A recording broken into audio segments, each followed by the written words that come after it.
মেয়ে হোক বা ছেলে, সে কুসুমকে কি নামে ডাকবে বলো তো? মাসিমণি নাকি জেঠিমণি? আচ্ছা, বড় মা বললে কেমন হয়? তাতে দুটো সম্পর্কই কভার হয়ে যাবে। পারফেক্ট।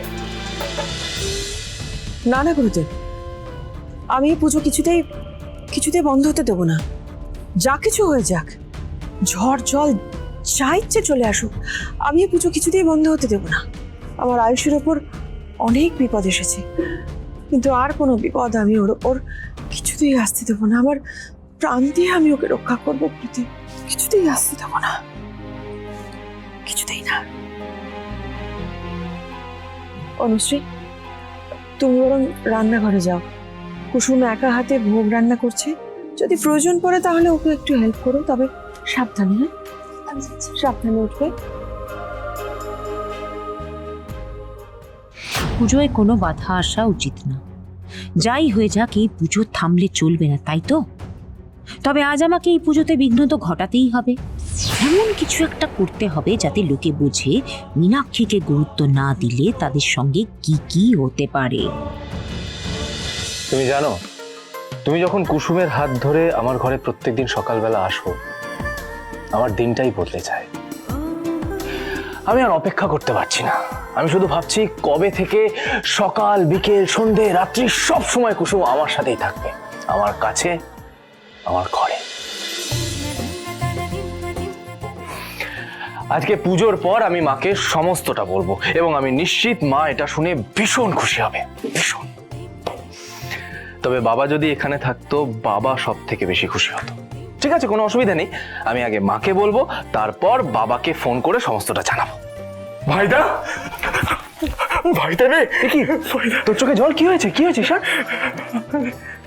এটা কি হয়ে গেল রে? কি হয়েছে আমাকে বল, বল। ভাইদা,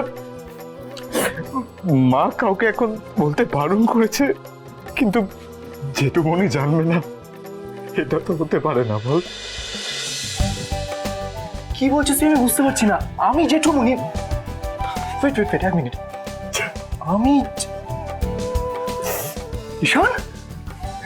ঈশান, তুই বাবা হতে চলেছিস? ঈশান,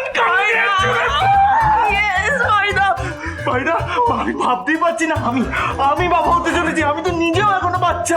আমি নাকি এক বাচ্চার বাবা। ভাইদা, আমার মাথা কাজ করছে না। ভাইদা, ভাইদা, ভাইদা, ও ভাইদা, আমি যদি পড়ে যেতাম আরেকটা কাণ্ড হতো। মন Ishaan, you have to change yourself. তুই বাবা হচ্ছিস, ওই পুচকুটা তোকে দেখে শিখবে তো। এখন কিন্তু শুধুমাত্র তোর আর অনুশ্রী নয়, ওই পুচকুটাও কিন্তু তোর রেসপন্সিবিলিটি। ওকে? একদম একদম ঠিক বলেছিস। কিন্তু ভাইদা, আর অনুশ্রীকে আমি আরেকটা কথা বলছিলাম, যে জাদুকর আমাদের পরিবারের জন্য কতটা লাকি। দেখ, জাদুকর তোর জীবনে পা রাখলো, আর এই সুখবর। আর আমাদের বাচ্চাটাও অনেক লাকি হবে, দুজন বাবা মা পাচ্ছে যে। আচ্ছা শোন, অনুশ্রীর জন্য একটা উপহার দিতে হবে, কিনতে যেতে হবে। এত বড় সড়ো খবর। মানে কি বলবো তোকে, তুই এখনো ওর জন্য কিছু কিনিসনি? মানে আমি ভেবেছিলাম। মানে করিস না, জাগি শিগগির কে। হ্যাঁ ঠিক আছে, আমি পুজোর আগে চলে আসছি। ঠিক আছে, এক্ষুনি আসছি। সাবধানে।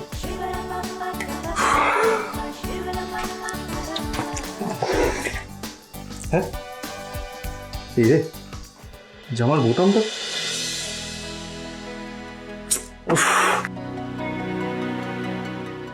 এই অবস্থায় তো পুজোতেও বসা যাবে না। এবার কি করি? এই অজুহাতটাকে কাজে লাগিয়ে আমাকে আরেকবার কুসুমের কাছে যেতে হবে। আমাকে এত তাড়াতাড়ি আর একবার কুসুমের কাছে যাওয়ার সুযোগ করে দেওয়ার জন্য অনেক অনেক ধন্যবাদ ভগবান। কুসুম, তুমি অন্য কাজ গিয়ে করো, আমি ভোগের রান্নাটা করি। না অনুশ্রী, এখন আগুনের সামনে একদম আসা যাবে না। আচ্ছা, তোমার এখানে আসার কি দরকার ছিল? আমি তো একাই সবকিছু সামলে নিতে পারতাম। আমি জানি কুসুম, তুমি পারতে, কিন্তু তুমি তো আমার হবু যা। একজন খেটে মরবে আর একজন পায়ের উপর পা তুলে বসে থাকবে, এটা হয় কখনো? অনুশ্রী, তোমার এখন বিশ্রাম নেওয়াটা দরকার। আমি সত্যিই একা সবকিছু সামলে নিতে পারবো। তুমি পারো না এমন কোনো কাজ আছে নাকি? তুমি হলে গিয়ে রানী কর্মদেবী, কর্মে সুনিপুণা। যাই, আমি গিয়ে এটা রেখে আসি। এই না, একদম না। ভারী জিনিস এখন একদম ওঠানো যাবে না অনুশ্রী, আমাকে দাও। কুসুম এটা এমন কিছু ভারী না, আমি বললাম তো না, আমাকে দাও, আমি ওখানে গিয়ে রেখে আসছি।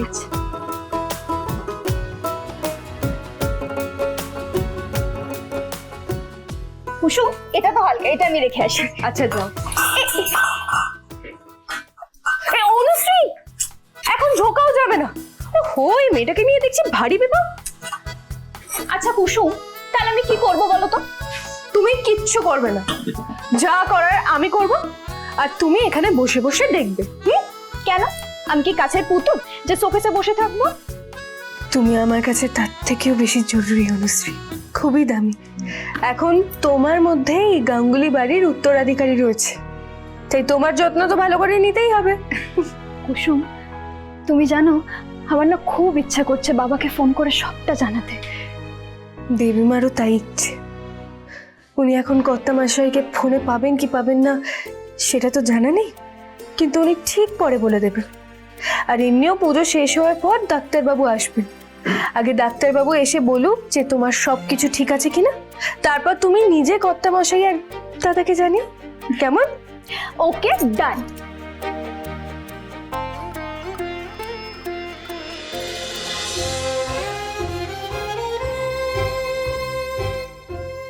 আমার মিষ্টি বোনের খুশির উপর যেন কারোর নজর না লাগে।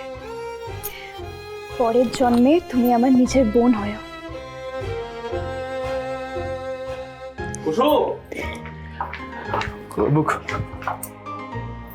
Thank you so much Anushree, আমি কিন্তু খবরটা পেয়েছি, আর আমি নিশ্চিত এত ভালো খবর আজ পর্যন্ত মাকে কেউ দেয়নি। নিশ্চয়ই ঈশান সাহেব আপনাকে এই খবরটা দিয়েছেন। ওফো, কেন যে উনি আপনাকে বলতে গেলেন? দেবীমা বারণ করেছিলেন এই খবরটা সবাইকে জানানোর জন্য। বাহ, হ্যাঁ সেটাই, তোমরা সবাই জানো খবরটা, তাহলে আমি কেন জানবো না?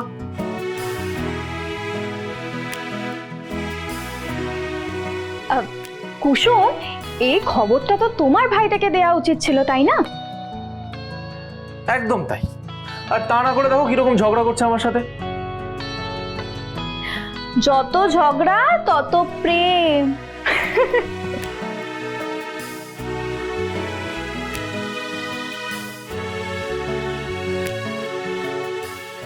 অনুশ্রী, আমি তোমাকে কথা দিচ্ছি, তোমাদের সন্তানকে আমি কখনো কোনো অভাব বুঝতে দেবো না।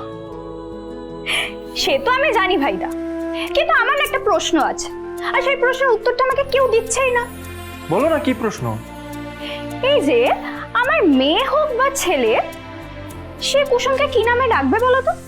মাসিমণি নাকি জেঠিমণি? কি হলো ভাইদা, বলো।